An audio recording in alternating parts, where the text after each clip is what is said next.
Alors ces paraboles qui nous sont données autour de la vigne, alors vous avez celle, alors là c'est la parabole des vignerons homicides. Voilà. Vous avez les ouvriers de la dernière heure aussi, mais je me suis posé la question de savoir si c'était pour aller au vignoble, mais il me semble bien. Pourquoi n'es-tu pas allé à ma vigne travailler aujourd'hui? Donc c'est une parabole qu'on a eue il n'y a pas très longtemps. Puis la semaine dernière, c'était donc le père qui a 2 fils. Le premier, donc il les envoie travailler à la vigne. Voilà, je pense à Juliette Chabran, là, qui était exigeante avec ses enfants quant au travail, hein, on l'a évoqué hier. Alors il les envoie travailler à sa vigne. Alors le premier dit non, j'y vais pas. Voilà. Bon, la liberté des enfants de Dieu. Puis ensuite conversion, et puis il se repent, puis il y va. Et puis le deuxième fils dit ok, j'y vais, mais en fait il n'y est jamais allé. Voilà. Alors bien sûr, vous voyez la conclusion, les premiers sont les derniers les premiers. Et puis j'avais insisté, mais je n'étais pas parmi vous dimanche dernier, puisque j'étais à la fête de Saint-Michel à Réautier, j'avais insisté pour dire, oui, de fait, ça nous rappelle le fils prodigue aussi, enfin, les petites histoires que Jésus nous raconte, pour dire que nul ne peut vraiment entrer. Et puis peut-être pour vous, Daniel, aujourd'hui, on entre toujours dans un chemin des sacrements à travers une conversion. Alors c'est pas forcément pour une erreur que nous avons faite, ça peut être un chemin de vie familiale où le baptême n'est pas proposé, mais il y a quand même pour nous tous, même nous qui avons été baptisés petits, pour la plupart, il y a toujours quand même ce moment de conversion, d'ailleurs c'est adressé aux jeunes derrière moi, ce moment où on choisit, alors pour eux c'est plus à la confirmation, voilà, il y a deux de nos enfants de cœur aujourd'hui qui vont être confirmés, en tout ils sont 3 pour notre secteur, et qui font ce choix à un moment donné de dire oui, moi je crois. Alors ils l'ont fait à la profession de foi en 6e, mais en confirmation, ils reçoivent cette force. Alors pour vous, Daniel, vous recevrez les 3, voilà, les 3 sacrements, l'initiation chrétienne, baptême, communion, confirmation. Quand vous serez prête, puis notre évêque intervient un peu plus là dans ces cas-là, mais toujours est-il qu'il faut ce moment libre où vous dites me voici. Oui, je consens personnellement à accepter d'aller travailler à la vigne du Seigneur. Bon, ce qui est bien, c'est un immense respect de Dieu par rapport à notre dignité. Alors évidemment, dans la parabole de Jésus, vous avez bien compris à qui elle s'adresse. Elle s'adresse à la fois à ceux de la semaine dernière, qui ont dit qu'ils iraient travailler à la vigne et qui n'y sont pas allés, et puis là, carrément, ceux qui suppriment les acteurs de la vigne. Jésus dira dans une autre parabole, vous qui encensez les prophètes, qui leur bâtissez des tombeaux, mais vous êtes, et que vous honorez, c'est vous qui les avez mis à mort. Et Jésus rajoutera, écoutez, poursuivez votre travail. Et bien sûr, vous avez compris que la fin de la parabole, elle parle du Fils, donc du Christ. Tuons-le, nous aurons l'héritage. Voilà. Alors, ce qui est interdit, on le sait, voilà, ce ne sont que des rappels. Ce qui est interdit dans notre foi, c'est de nous approprier tout. Donc notre foi en premier lieu, puisque là la parabole de Jésus s'adresse à des croyants, au peuple juif, aux prêtres, aux scribes, aux pharisiens, c'est à eux que la parole est adressée. Vous ne laissez pas entrer dans le royaume des cieux et vous-même n'y entrez pas, dirait Jésus. Hier j'ai repris un certain nombre de passages d'évangile pour accompagner Juliette parce qu'elle avait une grande foi et beaucoup de choses consonnaient un peu avec sa vie, à travers son service, pour l'Église, pour la communauté, pour sa famille. Et là, on pourrait en reprendre beaucoup aussi des passages pour nous rappeler toujours ce moment délicat de la conversion. Et il vaut mieux dire non. Voilà, c'est ce qu'on pourrait penser, pour que les derniers deviennent premiers. Il vaut mieux qu'il y ait un non pour des raisons peut-être légitimes, une épreuve dans la famille. Mais ce non peut conduire vraiment à un chemin où on demande à Dieu alors vraiment le secours de sa grâce. Mais faut-il, pour pouvoir en faire une demande sincère et du fond du cœur, peut-être éprouver une difficulté, une finitude, et que seul Dieu peut lever. Et alors, évidemment, quand vous célébrez les obsèques, là, la finitude, elle est tout à fait claire. Donc, nous nous rassemblons pour lever. Bon, on peut penser à Raphaël Marcelin. Voilà, mercredi, à nouveau, nous aurons des obsèques plus difficiles. Juliette avait 90 ans, mais Raphaël, il en a 54. Voilà. Toujours ces moments où nous avons besoin qu'un relais se fasse. Ça s'appelle une conversion. Donc il faut à un moment donné prier Dieu. Saint Paul nous y invitait, je vous relis le début de son épître aux Philippiens. Ne soyez inquiets de rien, j'arrête de toucher ce micro. Ne soyez inquiets de rien, mais en toutes circonstances, priez et suppliez tout en rendant grâce. Rendre grâce, c'est dire merci pour la vie. Merci pour ce voile qui tombe. Merci pour cette nuit de laquelle tu m'as extrait en me communiquant ta lumière. Merci pour cette guérison le jour où j'étais malade. Merci pour ce soutien de mes amis et de ma famille à un moment donné où je me suis senti esseulé.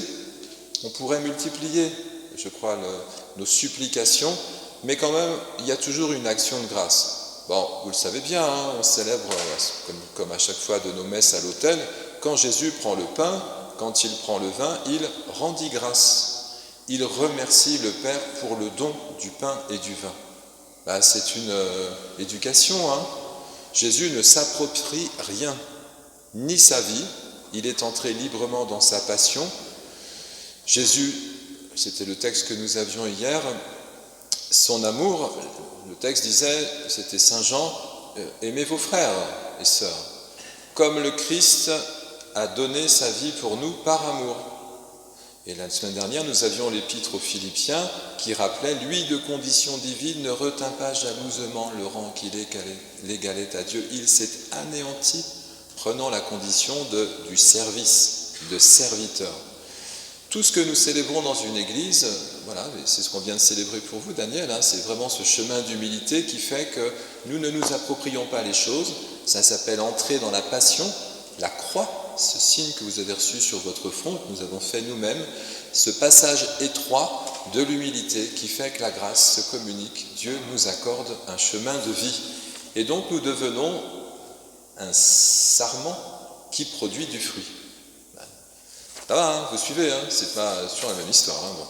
Donc, du coup, alors, je sais pas, j'hésite à trop développer, quoi, mais encore un petit peu. Donc, la pierre qu'ont rejetée les bâtisseurs, voilà, je redresse le micro, mais j'avais dit que je n'y toucherais plus. La pierre qu'ont rejetée les bâtisseurs, bien sûr, c'est une pierre vivante.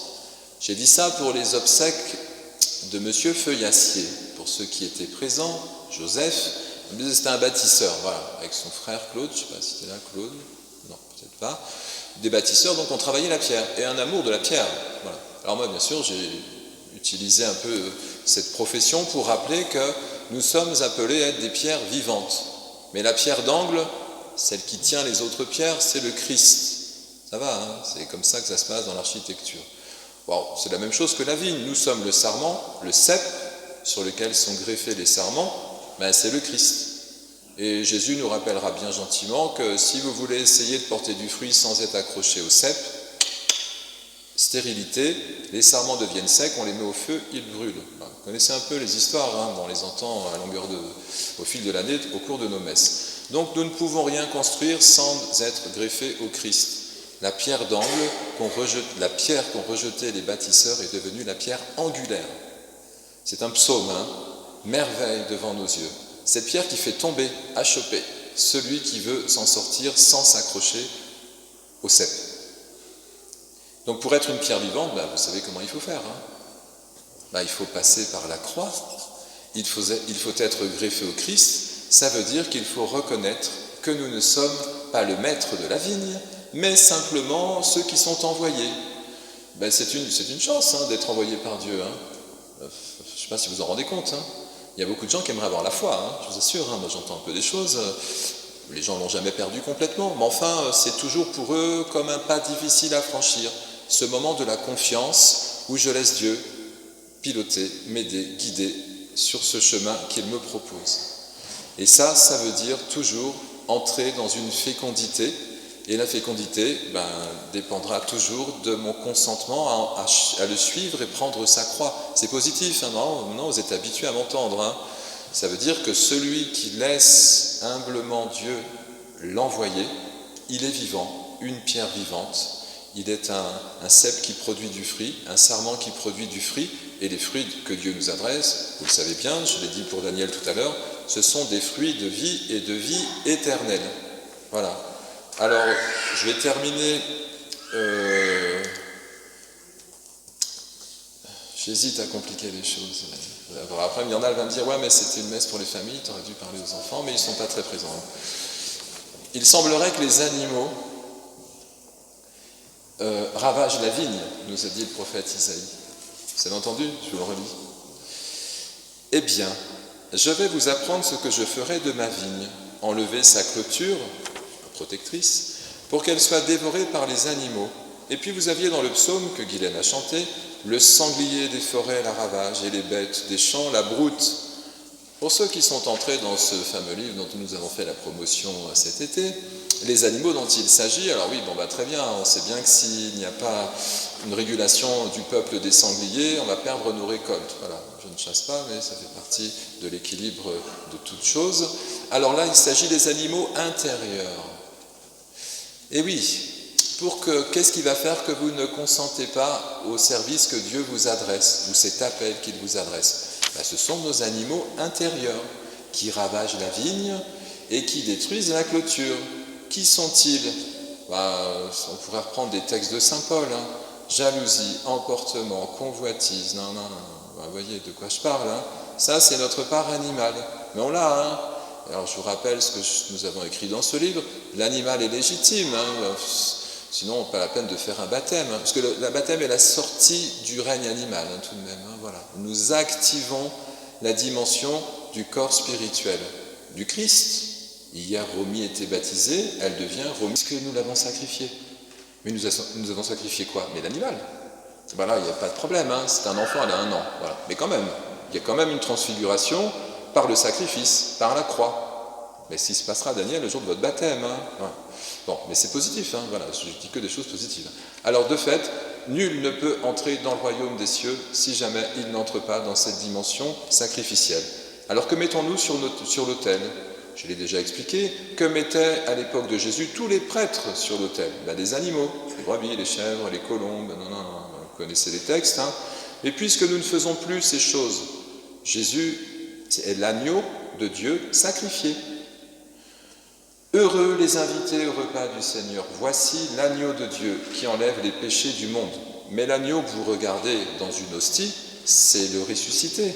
Mais pour qu'il soit en mode résurrection devant nos yeux et qu'il se donne en nourriture, il a fallu le mettre à mort avant. C'est ça que nous célébrons sur l'autel. Donc nous, pour conclure, nous déposons sur l'autel, c'est pour ça qu'on demande pardon en début de messe, nos animaux. Oui, cette semaine, je me suis mis en colère. Oui, j'ai eu un regard malveillant. Oui, je ne sais pas, après chacun développe, mais on est tous fait pareil. Ces animaux-là détruisent la vigne dont Dieu nous a demandé de prendre soin. Bon, vous n'êtes pas obligé d'être d'accord. Cette fois-ci, je termine.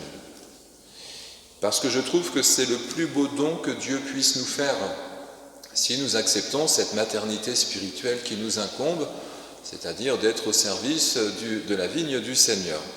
Saint Paul dit ceci: « Et la paix de Dieu, qui dépasse tout ce qu'on peut recevoir, gardera vos cœurs et vos pensées dans le Christ Jésus. » Et il termine: « Ce que vous avez appris et reçu, ce que vous avez vu et entendu de moi, mettez-le en pratique. » C'est tout ce que j'expliquais avant.